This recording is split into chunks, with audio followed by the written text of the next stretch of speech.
I'm glazing over You do look a little lost. I'm painting, dummy. I said what I said, butthorn. I wouldn't print what you say on toilet paper. So what glazing is it's a color that's laid on top of a color that's already dry to create an entirely new color because the color that you're going to put on top of the dry color is transparent. And what I'm doing here is I'm going to put down a light wash. And I'm just going to use a little bit of the Winsor yellow that you guys have that I recommended you get, along with the permanent rose that I recommended that you get. And that will give you a very nice light yellowish orange if you combine the two and put it into a wet space like this. What I'm doing is putting down a foundation wash. Not doing anything too crazy at this point. I just want to create a foundation wash and I want to keep it very light. When you're glazing, you don't want to glaze over really dark colors because the more colors you add while you glaze, the darker the color is going to get. That's just the nature of glazing. Each color you add is going to make the value much darker. So if you already start off with a really dark value, like say a color that's very blue, then it's just going to be that much darker. Whereas if you start with a very light yellow or a very light orange and stuff like that, you know, it's going to appear maybe a little bit more subdued than it would otherwise if you just put in, you know, blue or purple right off the bat. You put in blue and purple right off the bat, you're going to have a really dark value glaze later. But, you know, if that's what you're going for, that's a creative decision you have to make. What I'm doing here is I'm starting off with something more of a sunset type vibe. And then I'm going to introduce a little bit of color right after this dries. And I'm trying to decide at this point whether I want to include a little bit of violet down in the water, maybe just a little bit more red to the blue on that one. If I do, I want to keep it very light. That's the key here. You want to keep things very light. I'm gonna see what it looks like mixed up here. I don't know if I'm gonna like this. Yeah. There. Yeah, I'll just keep it like that. That's pretty fine. That's not getting too crazy. I'm just adding a little bit of violet to my yellow orange down there. And now I can wait for this to dry, and then we can do some new stuff. Alright, so our first layer here is pretty dry. You want to make sure it's dry before you start painting other layers to it. Otherwise, it's just going to bleed into the color you already put down. And that would kind of defeat the purpose of glazing, you know? So let's go ahead, and you don't have to re-wet the paper, but you could re-wet the paper. I'm just going to do that today just to show everyone here that you can in fact do that. And you know, with my flat brush I'm just gonna, you know, make some various wave looking things here, make them go all across the page and everything and all that stuff. I'm not gonna completely obliterate the paper with the next color that I'm gonna put down because I got some other stuff I want to do first, or well, not first but second. Anyway, let's go ahead and put in these waves here. I'm going to use a purple color that I made with my phthalo blue and my permanent rose. And I'm just kind of going to, you know, with my flat brush, wave it all over here. I got some other things I want to make still, so I'm not going to do it all over the place.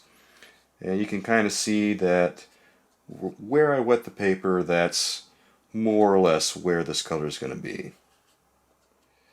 And that makes the color kind of just spread out a little bit more than it would otherwise. There's going to be some areas here where I didn't get the paper wet, so it's going to look a little bit more, I don't know, dry brushy, kind of. But otherwise, it's going to look like it's kind of just blending in a little bit, making the paper a little darker. And you can go ahead and wait for the paper to dry after you do something like this. This is just an example of what you could do when you're glazing, not necessarily what you have to do. Again, wait for the first layer to dry, then apply the second layer. And now we're going to wait for this layer to dry too. Just to show you a couple of instances where you don't really have to wet the paper again in order to glaze like this, you can just lay in some colors right off your brush and everything's pretty hunky-dory here. You don't have to do anything crazy with the brush or anything like that. Just go ahead and paint them in, dude. It's fine. And then I'm going to do the other side too over here just because it's going to make it look a little better. There. You want to try not to get the paper too wet, because if you get the paper a little too wet, it runs the risk of making the colors lift. But on the flip side of that, a good way of making sure that colors don't lift is to use staining colors on at least the very bottom of it, or the foundation wash. And if you use really staining colors, you know, it's pretty much never going to lift. It's almost impossible to lift like really staining colors. Now, that's not to say that colors can't be lifted at all. They can a little bit, but if you over wet the area and then try, you know, keep working your brush into it and making things like real loose and everything just by the fact that you're working the brush so hard against everything that you've already painted, then I guess eventually you're going to make some colors lift and you're going to start just pushing around mud on your paper. And then you're kind of in a pretty rough spot then. You're between a rock and a hard place, man, because there's no fixing that. Not in watercolor, at least. Yeah, look at this, man. Look at this. I'm painting on top of a light foundation wash, and you can see the red that I'm painting, you can see the green, you can see the violet. And it's because I've used such a light value color for my foundation wash. I'm just going to paint a couple more details after this just so you can get a good sense of what's next. But I want to wait for both the grass and the lighthouse bits to dry here before I completely do everything else. Okay, let's add a couple more details down here. Let's just add a little bit of a, say, a railing to what's happening here. And right about there is pretty good. We'll add it right about there. That's about good. We don't have to go too crazy here. And we'll add one right down there too. When you're painting your glazes, you can go as crazy as you want. You can add as many details as you want. The only thing is that you have to wait for each layer to dry, and then you paint over it, and that's how you add your details, by glazing. Now, if you want to work wet and wet, you're not going to do a lot of glazing, but if you want to do glazing, you got to wait for each layer to dry, and then add it that way. And I'm going to add another little detail on top of the lighthouse right up here. There. Throw a little glaze on that. Cool. I think last I'm just going to wait for this area down here to dry. Actually, we can go ahead and add a little bit of a railing right now. So let's go ahead and do that. Just a little bit of something something over here. Feel like this is kind of naked at the moment. I'm being a little fastidious about the way I'm painting, and you know, that's just the way I am. Okay. There. It doesn't show up super well, but we can add to it later. And we can do the same thing over here. Add a little bit of a railing. There. Now I can add a little bit of a darker color after this dries. Make the railing look a little darker, because the railing looks a little hard to see against what the background looks like right here. Yeah, I gotta be careful, my brush is a little wide on this one. Alright, good. And that's the beauty of having a flat brush, is you can get edges done pretty quickly. I'm not trying to get too fancy or anything here, I just really want to show you, you know, what you can do. And I feel like we've gotten a good sense of that by this point. Last, let's go ahead and just add a little bit of something to the edges over here, just so it looks like there's kind of a reflection going on in the water. There. That's a little better.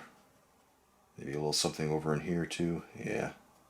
Just to make it look like the edge of the platform here is kind of showing itself in the water a little bit, giving us a little hint here and there. There. That's a little better. Now it doesn't look quite so strange when we look at the edges of this platform here. There. Yeah. Well, how far do you want it to go? I don't know. Waves, they look real weird like that. There. That's probably enough. We don't have to keep going. Otherwise, we're going to just overpaint this to death. And this isn't meant to be a real comprehensive painting. This is just to show you how you can glaze. And when you glaze, of course, remember, you want to start with the lightest color. And you want, even if it's a blue, to be a very light color. Because when you glaze, you're making the value darker every time you add a color on top of it. Each time you add a color on top of that, the value is going to get a little darker, and then a little darker. So you want to start very light no matter what color you're doing.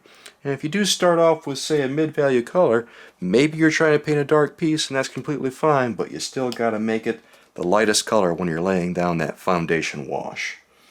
And then, of course, when you're laying down your foundation, you want to make sure that you're using staining colors. Staining colors will ensure that your painting doesn't lift when you're trying to do glazes. And if they do lift, or if you are using a non-staining color, be quick about it and don't overwork the painting with your brush. Otherwise the color is going to lift and then you're going to be mixing mud. If you do use a non-staining color, be very quick, don't use too much water, and just try to get it done as quickly as possible. But really, you should be using staining colors for this. And you want to make sure that every color you paint on top of is completely dry before you paint on top of it. Otherwise, it's just going to blend with the color that you just painted. And that's really not what you're looking for, probably, if you're going for a glaze. You can already see that the color that I put on top of this little lighthouse here is already starting to bleed into the color that I painted down below. What part of it that wasn't dry. And that wasn't really what I was going for, but it happened, and you can still see the red, so it's not too catastrophic. But even so, it's a good example of what you're not looking for versus, what you are looking for. You're looking for that dry color right here, not that bleed right there. And then finally, most of the time you want to be using transparent colors, but fortunately with transparent watercolor, pretty much most of the colors are going to be mostly transparent. So you don't have to think too hard about it. Like if you're using Winsor Yellow, that's a transparent color. If you're using Phthalo Blue, that's a transparent color. If you're using Permanent Rose, that's a transparent color. So if you got all those colors right at the beginning of this series, you're already well on your way. You've already got all transparent colors. You don't have to think hard about it when you're glazing. But if you're adding stuff like, opaque colors like cadmiums and whatever other color might be opaque, then you're going to have to start thinking a little harder maybe. But even so, those so-called opaque colors, when you use a little bit of water and brush them out, they're going to turn out to be pretty transparent. And you're going to be able to make this work even if it is a so-called opaque color. So, even if it is opaque, you can still glaze with it. Alright. One more layer. That's the thing about painting glazes and stuff, is that you kind of get addicted to it and you just want to keep going over and over and over on stuff, and you can do that. You can just keep going over and over and over what you've done, making it darker and darker. And, every time you apply another glaze, it's going to get a little bit darker every time. That's kind of what I'm doing here. I'm trying to keep it really simple. I don't want to do something like real complicated and all that business. Look at that, my brush is starting to get a little dry here. I'm effectively dry brushing stuff. I think it's about time to stop on that railing, and then we'll just put a little bit of something right here just to there. Make it look like we got a little bit of light hitting the lighthouse from the other angle. There. And I think we can probably call this one good for right now. Well, soulmates, that about sums up glazing. Remember that glazing is more or less just applying subsequent layers on top of a foundation wash. And you want to make sure that that foundation wash is pretty light. Now, you may just be doing corrections, and if you are, well, that's a great use for glazing, is to make corrections. In case, you put the color down and it just didn't work out the first time around. That happens to me all the time, and I'm sure it's happened to you guys. So, if it does happen, that's when you bust out the glazes and make all those corrections, and it should work out for you. And, make sure that each layer is dry in between applications, otherwise you're just going to create a big mess and all that business. You know how it is, man. Just keep at it, work at it, you're going to get the hang of it. Glazing is really easy, there's nothing really complicated about it, you don't have to worry all that much. Just make sure your foundation is pretty light, and then make sure all the layers that you apply are dry before you go and paint more glazes, and you should be okay. All this talk about glazing's making me hungry. I'm not getting you any more donuts. No, come on! Why not? 'Cause you didn't put them on the list! You ain't the last one! It's true, I did. And I'm not even a donut guy. Hey! Well, soulmates, I really hope you enjoyed this, and I hope that glazing works out for you. I want you to be confident, don't get too stressed out by it. Glazing is really, really common. You're going to be doing it all the time. Just give it a shot. Just work at it. Do it on purpose. Go into a painting and then make yourself do glazes. Build up your values by making glazes. You don't have to paint the most perfect value right off the bat.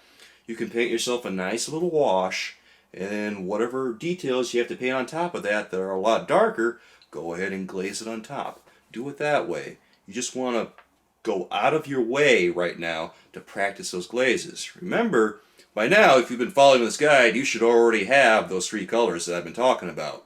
Windsor Yellow, Permanent Rose, and then Phthalo Blue. If you have those, you can do all this. Those are really the only colors you need right now. Later on, we're going to be collecting maybe a couple of more colors when we start to talk about pigment texture and all that business. But you know what? That's not going to be for a little while. Right now, we just want to practice some really basic stuff. Also, guys, when you're glazing, it really helps to use staining colors. But luckily, all the colors I told you about are very staining, so you're all set. You don't really have to worry about, the paint getting disturbed at all while you're painting, because that paint is going nowhere. Alright, guys. I'll see you again soon with another step. Oop, I'm getting my brush splashing everywhere. That's maybe not the best thing. I should put this down before I splash things all over the place. I'll be back with more watercolor basics real soon. Till then, with love from me to you, I'll see you soon. Bye-bye!